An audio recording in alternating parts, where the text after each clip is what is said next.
तो आज हम चर्चा करेंगे आपसे कमजोरी और चक्कर क्यों आते हैं और क्या यह खून की कमी है?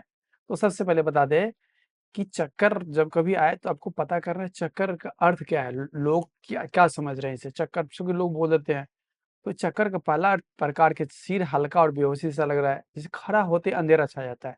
कितना बार ऐसा होता है? तो ऐसा क्यों होता है? क्या तो आपका ब्लड प्रेशर लो है, ऑर्थोस्टैटिक हाइपोटेंशन भी रह सकता है उसमें, डिहाइड्रेशन, एनीमिया, हाइपोग्लाइसेमिया, एरिथमिया, इन सारी स्थितियों में ऐसा हो सकता है। दूसरा इंपॉर्टेंट पॉइंट है, पूरे कमरा घूम रहा है, चक्कर सब कुछ नाच रहा है, तो हम लोग इसको बोलते हैं बिनाइन पोजिशनल जो है वर्टिगो, वेस्टिबुलर न्यूराइटिस, मेनियर्स डी, ये सब जो कारण है कान से जुड़ा हुआ कारण होता है, पूरे कमरा घूम रहा है तो। दूसरा होता है बैलेंस बिगड़ जा रहा है, अब खड़ा हो रहा है गिर जाता है, ये होता है ब्रेन का जो वेस्टिबुलर डिसऑर्डर है, न्यूरोलॉजिकल है, मेडिकेशन है और सेंसरी, ये सब इसका कारण है। तो सबसे पहला कारण है किस तरह चक्कर आ रहा है, आप उसको देखिए। अगर मान लीजिए चक्कर आ रहा है उसमें खून की कमी है, चूंकि आज का टॉपिक है ये खून की कमी है, तो हम क्या करना चाहिए हमें? तो पहले समझे चक्कर क्यों आता है खून का। अब हीमोग्लोबिन कम होता है, तो हीमोग्लोबिन कम होता है, ऑक्सीजन ढोना, जो हम सांस के माध्यम से ऑक्सीजन लेते हैं, चूंकि ऑक्सीजन कम जाता है तो हमारे शरीर में एक थकान, कमजोरी, चलने पर अचानक साँस फूलने से एहसास होना, या लगता है माथा कुछ नाच रहा है, कुछ तरह लगता है। तो ये इसका मतलब होता है। लेकिन कभी भी कमजोरी का ये अर्थ नहीं हमेशा खून ही कमी हो, ऐसा कुछ नहीं है। या चक्कर आया तो हमेशा खून ही कम हो, ऐसा नहीं है। क्योंकि उस खून कैसे पता कम है, किसी को हीमोग्लोबिन कैसे कम है, तो उसके लिए एनीमिया के लिए हम लोग सीबीसी, इसमें हीमोग्लोबिन रहता है, वो करके देख सकते हैं। अब है कि हमको 4 चीज़ ज़रूर चेक कर लेना चाहिए। अगर किसी को चक्कर आ रहा है तो डॉक्टर होने के नाते, या किसी को अपना ब्लड प्रेशर चेक करना चाहिए। अगर लो ब्लड प्रेशर है तो यही कारण होगा चक्कर का। अपना धड़कन, पल्स देखना चाहिए हाथ में। अगर पल्स गड़बड़ा रहा है, कभी तेज है, बहुत स्लो है, या बहुत तेज है, या अलग टाइप का रहा है, तो रिदम बिगड़ना हुआ, हार्ट का जो चलने का तरीका वो बिगड़ना हुआ। खून में अगर कोई डायबिटीज का मरीज है तो ग्लूकोज देख लेना। अगर ग्लूकोज कम है, 70 या 60 के नीचे जा रहा है, इसका मतलब ग्लूकोज कम होने के कारण से आपको परेशानी हो रही है। और उसके बाद सीबीसी, कंप्लीट ब्लड काउंट, जिसमें हीमोग्लोबिन भी आता है, तो हीमोग्लोबिन कम है तो देख लेना चाहिए। अगर ये सब कारण पता करके आप मरीज के अप्रोच कर सकते हैं कि मरीज को क्यों चक्कर आ रहा है। अगर हीमोग्लोबिन कम है तो सबसे पहला सवाल होना चाहिए, ऐसा नहीं कारण दे देना है सीधे। आपको हीमोग्लोबिन कम है तो आपको पता पूछना है कि क्यों कम है हीमोग्लोबिन।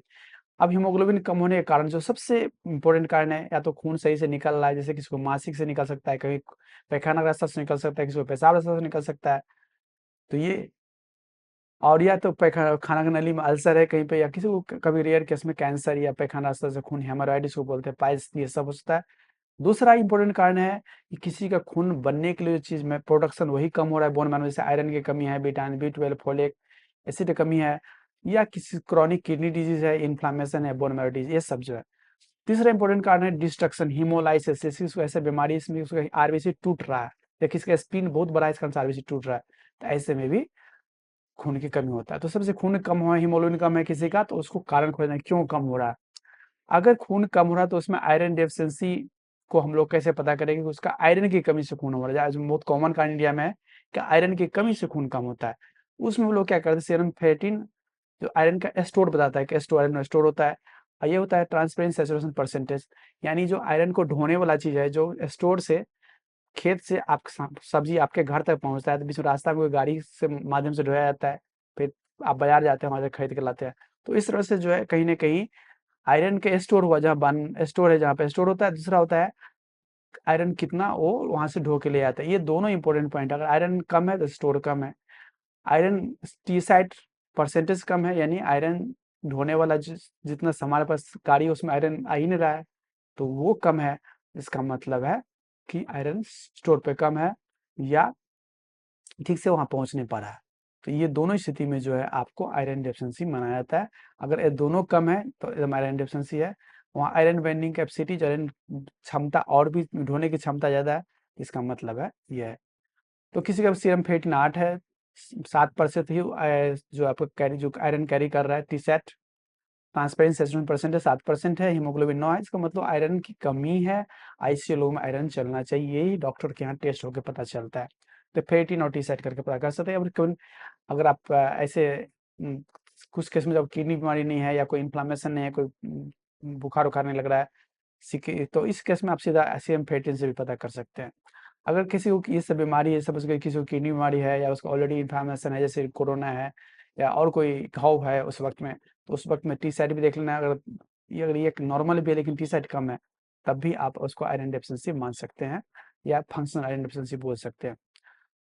आयरन के अलावा आप क्या-क्या सोचना चाहिए, हम जैसे चक्कर किसी को आ रहा है तो हम तभी आयरन के बारे में चर्चा कर ही दिए हैं। तो इम्पोर्टेंट होता है डिहाइड्रेशन, सबसे पहले बहुत कम पानी पी रहे हैं, गर्मी का मौसम है तो उसके कारण से भी चक्कर आ सकता है। या कोई आदमी ऑलरेडी क्या है उसका बीपी का अभी तुरंत शुरू किया है, इसलिए बीपी नॉर्मल हो गया, इसलिए उसको ऑर्थोस्टैटिक जैसे खड़ा होते हैं उसका बीपी घट जाता है और गिर जाते हैं, चक्कर आ जाता है। तो ऐसे में दोनों बीपी चेक करके आप पता कर सकते हैं। एक बार लेटा के बीपी चेक कर लीजिए, खड़ा करके बीपी चेक कर लीजिए। और ग्लूकोज जो कम होता है, खास करके जब कमजोरी हो, पसीना हो, हाथ पैर कांप रहा हो और कंफ्यूजन हो, भूख ज़्यादा तेज हो और डायबिटीज का मरीज हो, खासकर इंसुलिन या सल्फोनाइलूरिया नाम की दवा ले रहे हो, तो उसमें ब्लड ग्लूकोज जरूर चेक कर लेना चाहिए। कार्डियोकोज में क्या, अगर चक्कर आ रहा है, धड़कन कुछ हो रहा है और गिरने की स्थिति, तो उसमें अरिदमिया, रिदम बिगड़ा हुआ है या हार्ट का रिदम बहुत स्लो है या बहुत तेज है या कोई हार्ट के अंदर बीमारी, ऐसे पेशेंट में ईसीजी महत्वपूर्ण है, आप करके देख सकते हैं। ऐसे चक्कर के साथ अगर ये सब परेशानी जैसे जो ब्रेन की ओर इंडिकेट करता है, जैसे अचानक साइड का पैर कमजोर हो गया, बोल बोल आवाज गायब हो रहा है, चेहरा इधर से उधर मुड़ गया, एक चीज दो दिखाई देने लगा, ये माथा में बहुत ज्यादा दर्द हो रहा है या आप ठीक से चल नहीं पा रहे हैं, तो इस तरह की चीज में सीने में दर्द है, तो ये सब बहुत मायने होता है कि ये बहुत हाई लेवल का डिजीज को इंडिकेट करता है, इसमें तुरंत इमरजेंसी में जाना चाहिए, क्योंकि स्ट्रोक, कार्डियक कार्डियोलॉजी का इमरजेंसी को पता करना जरूरी है। ये सब साथ चक्कर साथ ये सब चीज आ रहा है तो बहुत ही सीरियस डिजीज है, जो जानना चाहिए। अब पूरे जो भी बात चर्चा की उसको हम लोग शॉर्ट में करें, कि किसी को चक्कर आ रहा है, तो चक्कर का तरीका पता करें। सिर हल्का है तो आप जो खड़ा होने पे होता है तो बीपी है, कम है या डिहाइड्रेशन है या चीनी कम है, हीमोग्लोबिन कम है, पूरे कमरा घूम रहा है, तो आपके कान से जुड़ा हुआ सिस्टम है या ब्रेन में जो कान से कनेक्टेड सिस्टम है वहाँ पे प्रॉब्लम है, बैलेंस बिगड़ा हुआ है तो वो भी ब्रेन का ही हिस्सा ही है। सेरिबेलम जहाँ से हमारा बैलेंस डिसाइड होता है, वहाँ पे कोई गड़बड़ी है या कोई ड्रग्स हम लोग खाते तो बैलेंस बिगाड़ता है। सिंपल भाषा में अपना बीपी चेक करिए, अपना धड़कन चेक कीजिए, अपना ग्लूकोज चेक कीजिए और सीबीसी कंप्लीट ब्लड काउंट कराइए। हीमोग्लोबिन कम है तो वहाँ फेरेटिन और टी सैट, फेरेटिन जो आयरन का स्टोर है, टी सैट जो आयरन को ढोने की क्षमता को बताते हैं, अगर दोनों कम है तो आयरन डेफिशिएंसी है। आयरन डेफिशिएंसी तो पता करिए क्यों कम आयरन डेफिशिएंसी है, या तो खून कहीं से निकल नहीं रहा है या सही से खाना नहीं खा रहे हैं या किडनी डिजीज तो नहीं है, इन्फ्लामेशन न्यूट्रिशन देखना है, तो ये सब बात है। अगर हीमोग्लोबिन नॉर्मल है तब चक्कर आ रहा है तो कोई और कारण खोजना है, जो कि इस समय मिलता है आपको, डायबिटीज सब था। तो चक्कर प्रकार पहचानिए है, कमजोरी का मतलब हमेशा खून का कमी नहीं होना है। किसी भी मरीज में चक्कर आता है तो ब्लड प्रेशर, ग्लूकोज और सीबीसी चेक करना चाहिए। आयरन डेफिशिएंसी है तो पूछिए क्यों हो रहा है आयरन डेफिशिएंसी। अगर आप पता नहीं समझ में आ रहा है तो फेरेटिन और टी-सैट करके देख सकते हैं। ये सब मोटा-मोटी बात हुआ।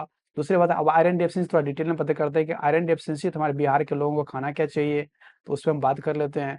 जब कभी खाना खाते हैं आपको आयरन चाहिए, आपको आयरन एब्जॉर्प्शन कराना है, शाकाहारी आदमी है, तो जब दाल खाते हो उसमें नींबू डाल दीजिए, चना खाते हो उसमें आंवला नींबू मिलाइए, राजमा खाते हैं तो टमाटर मिला दीजिए, पालक हरी सब्जी खाते हैं नींबू मिला दीजिए, या टमाटर सब्जी में टमाटर भी दे सकते हैं, भुना हुआ चूना खाते हो उसमें अमरूद साथ में खाइए, कि अमरूद विटामिन सी एब्जॉर्प्शन को, आयरन के एब्जॉर्प्शन को बढ़ाता है। तिल खाते हैं तो नींबू या आंवला के साथ तिल की चटनी बना खा लीजिए। उदाहरण के तौर पे दाल, हरी सब्जी, सलाद, नींबू खाते हैं तो आयरन का एब्जॉर्प्शन बेहतर होता है।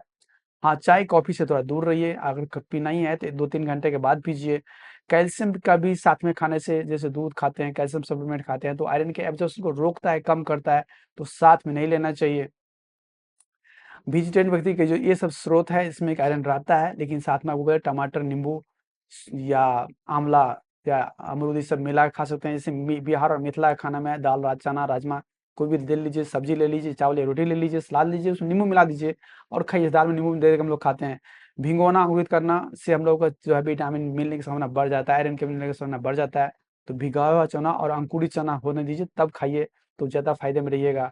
आयरन सीधी जितना बात चर्चा की उसमें आप समझिए कि विटामिन के साथ अगर आयरन रिच फूड खाते हैं तो ज़्यादा होता है। लेकिन आपको बता दें साफ-साफ, अगर किसी को आयरन की कमी है तो सीधे खाने पर से आयरन नहीं लेके आयरन को स्रोत को बाहर से देना चाहिए। जिसमें आयरन का टैबलेट हो सकता है, आयरन कैप्सूल हो सकता है और कभी-कभी अगर ज़्यादा कमी है तो आयरन का इंजेक्शन हो सकता है। इंजेक्शन सबसे बेस्ट काम करता है। उससे ऊपर टैबलेट हो गया, उससे नीचे खाना हो गया। तो ये इंपॉर्टेंट बात है, इसको समझना है। तो ये प्लांट सोर्स का आयरन है, जो एनिमल सोर्स का आयरन से ज़्यादा बेहतर एब्जॉर्प्शन होता है।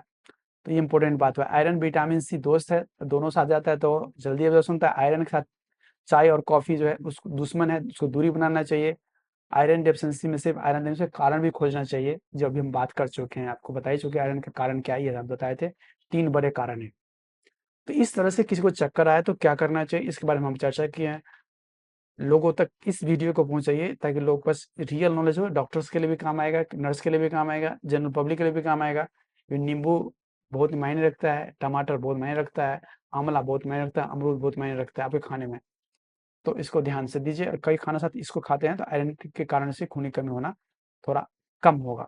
लेकिन बाकी कर क्या है कि खून कम होने के कारण से भी ध्यान देना है, क्यों खून कम हो रहा है, किसी को पैखाना से खून आ रहा है तो उसका इलाज होना चाहिए, अगर मासिक में ज़्यादा खून तो मासिक इलाज होना चाहिए, पेट में अल्सर है तो उसका इलाज होना चाहिए। तो ये सारी बातें को ध्यान में रखना भी है। धन्यवाद।